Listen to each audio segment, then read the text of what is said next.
Salve, salve rapaziada que curte os pitacos do Papo do Fino, aqui no canal do Papo do Fino, falando de Cartola, rodada 19, vamos comentar a rodada aí.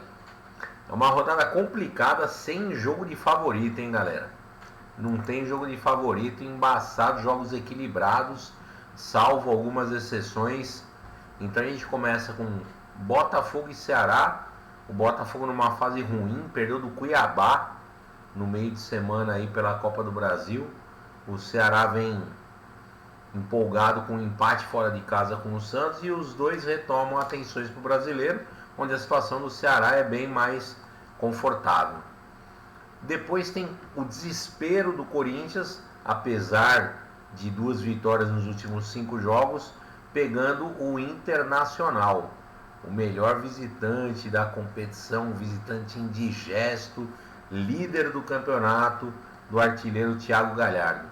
Depois mais um duelo de preocupados, na verdade um desesperado, outro preocupado. O Curitiba recebe o Atlético Goianiense. O Atlético Goianiense tomou uma sapatada de um Palmeiras, vinha de 4 derrotas. O Curitiba perdido, já demitiu o Jorginho também. Então é um duelo complicado. Duelo de tricolores, fechando a rodada de sábado, Fortaleza e Fluminense. Tricolor cearense e tricolor carioca, ambos embaladíssimos, em ótima fase na competição. O Fortaleza joga em casa, não tem mais Copa do Brasil, foca no brasileiro, assim como o Fluminense só foca no brasileiro. Então é um jogo bem interessante, briga mais para a parte de cima da tabela e o Fortaleza de repente tirando o Flu do G4. Aí começa a rodada do domingo, começa com jogaço, Flamengo e São Paulo no Maracanã. O Flamengo dispensa comentários e o São Paulo sofreu um revés inesperado na Sul-Americana. Se tivesse VAR, a história seria diferente para a galera que gosta de falar mal do VAR. Depois, um duelo também de desesperados. O Sport nem tanto por posição, por enquanto, né? Mas em resultados muito ruins, de uma queda livre do Sport. Viveu uma fase boa, visitou a primeira metade da tabela, chegou a um 6º lugar, mas caiu. O Atlético Paranaense que está totalmente sem rumo, né? Não consegue um padrão tático, um time complicadaço. Santos e Bahia, apesar da posição do Santos em 6º e o Bahia em 14º, eles vivem momentos distintos. O Bahia parece que se acertou, está numa crescente jogando, e o Santos está preocupando a torcida, caindo. O próprio rendimento do Marinho, que é o cara que resolve, tem caído. Ele tem feito os golzinhos dele, mas o desempenho dele em campo está caindo demais. Acho que baixou o Neymar nele, né? E fechando a rodada de domingo, a gente tem Goiás e Vasco. Mais desespero. Desespero contra desespero aí. Mais um jogo difícil de apostar. E na segunda-feira, o Palmeiras, que se recuperou com 2 vitórias aí, uma pelo Brasileiro contra o Goianiense, uma na Copa do Brasil pelo Red Bull, tem um desafio de fogo contra o Atlético Mineiro na segunda-feira à tarde, feriado, né, de finados, no Allianz Parque. Na verdade, Palmeiras e feriado não combina com os memes e piadas que devem rolar a partir do dia seguinte do jogo, do próprio dia, né? Agora é muito rápido. Bom, vamos lá, agora vamos falar de escalação, né? Vamos pegar o nosso time aqui, vender tudo. Eu vou fazer uma sistemática diferente para vocês. Vou trabalhar em cima de pontuação, certo? Pontuação. E como o cara que está meio desesperado, tô só com 110 cartoletas, preciso valorizar. Seguinte, vamos começar a montar pelo ataque, que é onde a gente gasta mais grana. O pessoal que precisa valorizar, só clica aqui em variação e começa pelos menores. Aí você tem que analisar o que? Preço e a média do cara para ver se o cara manda bem ou não. Por exemplo, o Vitinho aqui. O Vitinho variou baixo, não foi bem na última rodada e é barato. ele valoriza, tem uma tendência à valorização muito grande. Já o Marinho, que também caiu, só que ele tem um preço elevado, então se espera que ele pontue bem demais. Então é um cara que não vai valorizar tanto se não fizer muito. O Vitinho, com merreca, vai valorizar. Perdão. O Marinho vai precisar fazer um pouquinho mais. Então, dica boa de valorização, lógico, o Marinho tem uma média 10,82, né? Ele tem uma tendência a pontuar mais. O Vitinho, a média é baixa. Então, desses jogadores que tendem a valorizar com facilidade, a gente indica o Rafael Moura aqui, né? Porque o Rafael Moura é o cara do Goiás lá na frente, o Vasco vive alguns problemas. Então, Rafael Moura, o próprio Soteldo aqui. A gente também tem uma aposta que a gente pode fazer, que é o Zé Roberto, do Atlético Paranaense, e o Gilberto, do Bahia.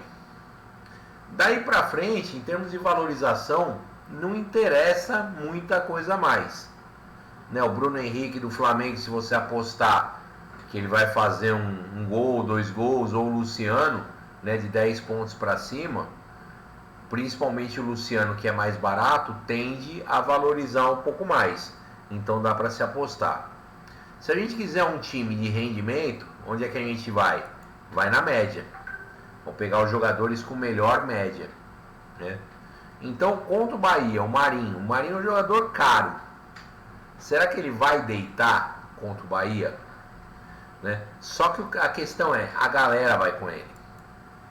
Então, se você vai fazer um time conservador, você não pode deixar ele de fora. O Vinícius, do Goiás, é um arriscado legal. É um arriscado legal. Por quê? Porque o Vasco está numa fase ruim. Ah, mas ganhou do Caracas no meio de semana. Vira a chave. Campeonato Brasileiro, a história é outra, né? E o Pedro tá cheirando o gol. Então vamos colocar aqui. Aqui a gente tem várias opções boas, né? Os atacantes do São Paulo são opções boas. De repente, o próprio Veron, o Luiz Adriano. Então essas opções são jogadores que têm a média melhor. Então eles vão melhor. Se você quer arriscar, aí você já vem mais para baixo, né? Que são jogadores que já têm a média menor. Um Ítalo, por exemplo, que pega o Grêmio. Então aí você corre algum risco maior. Meias. Vamos falar primeiro da questão da valorização. Edenilson, do Inter. Giovanni Augusto, que joga em casa, ele é uma opção boa. Everton Ribeiro é uma opção ótima. Por quê? Porque é um cara que tem uma média alta, então ele tende a fazer mais que isso. O preço dele não é absurdo, desvalorizou muito na última rodada, vai acabar valorizando. Se ele fizer mais uns 5 ou 6 aí, ele já valoriza, se o objetivo é esse, né? O Thiago Galhardo, que como ele é mais caro, vai precisar fazer uma pontuaçãozinha a mais, mas o Thiago Galhardo costuma deixar o dele, né? A gente precisa ver isso aí. O Rafael Veiga, que foi muito bem no jogo da Copa do Brasil. Então tem alguns bons nomes aqui para arriscar. A questão é que se você tem pouca cartoleta, o Galhardo não adianta, porque você vai queimar todas as cartoletas no Galhardo. Mas dica com um pouco de economia, um Rafael Veiga, né? O Everton, para quem confia no Grêmio, pode pegar. O Everton Ribeiro, sem dúvidas. Giovanni Augusto, que tem um jogo que é relativamente tranquilo. Curitiba de treinador novo, de repente está embalado, né? Quem sabe o Coxa ganha do Dragão. Agora, em termos de média, nós vamos levar Thiago Galhardo para ir com a galera. Vina é uma boa opção, assim como o Fernando Sobral é uma boa opção. Só que o jogo é perigoso, né? De repente levar um Giovanni Augusto é menos arriscado para pontuar, porque é um jogo de uma provável pontuação. Patrick tem excelente média, Xavier excelente média. O Everton Ribeiro aqui de novo, né, como opção também de ganhar um dinheiro. o Everton Ribeiro é o articulador do Flamengo, a gente vai fechar com o Everton Ribeiro. Agora vamos para as laterais. Variação, ganhar dinheiro com quem? Olha, o Danilo Barcelos, assim, pelo futebol que ele tem apresentado no Fluminense, eu não indico a ninguém nunca. Agora, Felipe Jonathan, o maior desarmador do campeonato, vou até abrir aqui para mostrar para vocês. 61 desarmes na competição. E ainda meteu 2 caixas. Ah, mas o gráfico tá pequenininho. Galera, gráfico pequenininho não é nada. Ó, o que importa é isso aqui, é o número. Tá vendo? Isso aqui é pequenininho, são 6 pontos. Então não é pequenininho. Né? Então o Felipe Jonathan tem um desempenho muito bom. Relação custo-benefício dele excelente aqui e vai valorizar com pouca coisa. Assim como o Wendel do Inter é meio pereba, né? Tem uns caras aqui que a gente às vezes não coloca porque fala, puta, esse cara é muito ruim, não dá pra colocar. O Edilson, apesar da média dele ser baixa, dele não ter comparecido, né, com as assistências que ele costuma ali, não é um cara que desarma muito, mas é o cara que das bolas paradas do Goiás, né? Então, querendo ou não, é uma opção. E o Heitor, que é um lateral muito bom do Internacional, ele tem uma média muito boa de 6,68. Por quê? Porque ele já tem 3 assistências na competição. E ele tomou a titularidade após a contusão do Saravia. Né? O Rodinei não conseguiu segurar a posição. O Heitor está indo aí, ó, de vento em popa. Então é uma opção nessa questão do custo também, porque o preço dele é baixo. Agora, pensando na média, que é o que a gente tem que pensar para montar o time aqui, com a nossa proposta de hoje, eu vou encaixar o Heitor, né? E vou encaixar, ó, a opção do Vitor Luiz, tem Guga, o Arana, né? O Arana é também uma boa opção, e o Felipe Jonathan. Desarma muito, o Bahia é um time que costuma propor o jogo dentro ou fora de casa, então a gente não pode deixar de garantir uns 4, 5 pontinhos com o Felipe Jonathan e de repente o saldo de gols, que tem sido difícil, mas vamos lá. Os zagueiros, em termos de valorização, David Duarte, que é o grandalhão do Goiás, Lucas Veríssimo, que foi expulso no jogo da Copa do Brasil aí no meio de semana, João Vitor, Natan. Então aqui tá difícil apostar em saldo de gols, né? Se você fosse apostar em saldo de gols, você pegava o Veríssimo, talvez porque o Santos pode conseguir o saldo se João Paulo III estiver inspirado. Natan é difícil o São Paulo não fazer gol. Agora o Jackson, né? O Jackson é ruim, mas a defesa do Fortaleza é sólida. Mas a gente tem que pensar em cartola, né? Então o Jackson é uma opção. Gustavo Gomes eu não arriscaria, zagueiro do Corinthians menos ainda, e já não está valorizando. Zagueiro tá seco para apostar aqui. Tá difícil para apostar essa semana aqui. Eu iria de David Duarte e Lucas Veríssimo, que vão valorizar com tranquilidade, né? E ainda podem fazer uns pontinhos de saldo de repente. Agora, zagueiro na média fica um pouquinho mais fácil, né? Então, o Natan do Flamengo, Roger Carvalho do Fortaleza, o Júnior Alonso do Atlético Mineiro, o Atlético Paranaense de novo de time reserva, o Hever, o Sabino, David Braz, o Red Bull costuma meter caixa, não é muito bom, Canu. Vamos lá, de Natan, o zagueirão do Flamengo, e vamos de Sabino, zagueiro do Coxa. É o Robson que está batendo os pênaltis, mas vamos confiar no treinador novo do Coxa, que o Coxa não vai tomar gol. Vamos apostar aqui no saldo. Lembrando, fiquei bem balançado aqui com, de repente, o Roger Carvalho, né, por causa da defesa do Fortaleza, mas vamos manter o que a gente colocou. Goleiro para valorizar, Tadeu, né, sem dúvida Tadeu.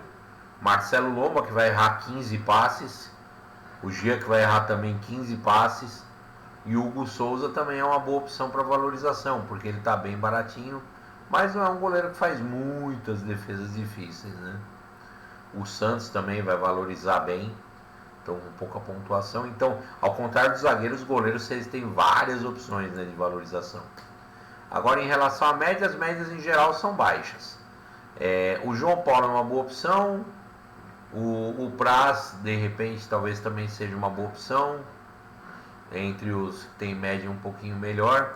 Mas vamos arriscar com Tadeu. Aqui vamos um pouquinho no risco, esperando que o Vasco não consiga meter caixa no Goiás. O Goiás se anime e vença, depois de muito tempo, a equipe do Vasco. Treinador, que é o menos relevante, vai buscar uma valorização aí com os mais baratos. No caso, o Anderson Moreira, sem dúvida, é o que valoriza um pouco mais. E a média de treinador é mais ou menos óbvia, então vamos pegar o mais barato, a melhor relação custo-benefício entre os melhores aqui, né, entre melhor média e melhor pontuação. Então a gente vai pegar o Domenech Torrente. Ah, mas o Fernando Diniz é mais barato, mas a média do Diniz é menor também, e um vai jogar contra o outro. A tendência é o Flamengo sapecar. Capitão, qualquer coisa que a gente acaba escolhendo aí. Vamos escolher o Pedro, confirmar a escalação, fechar o time e tá aí. Essa é a nossa escalação para a mitada, certo? Essa é a nossa escalação para a mitada. O time tá pronto para pontuar grandão, certo, galera? Então é isso aí. A gente vai ficando por aqui, indicado o time. Vamos ver se a gente vai destruir nessa rodada para vocês, tá bom? Um abraço, até a próxima. Fica sempre com a gente aqui no Papo do Fino. E tchau!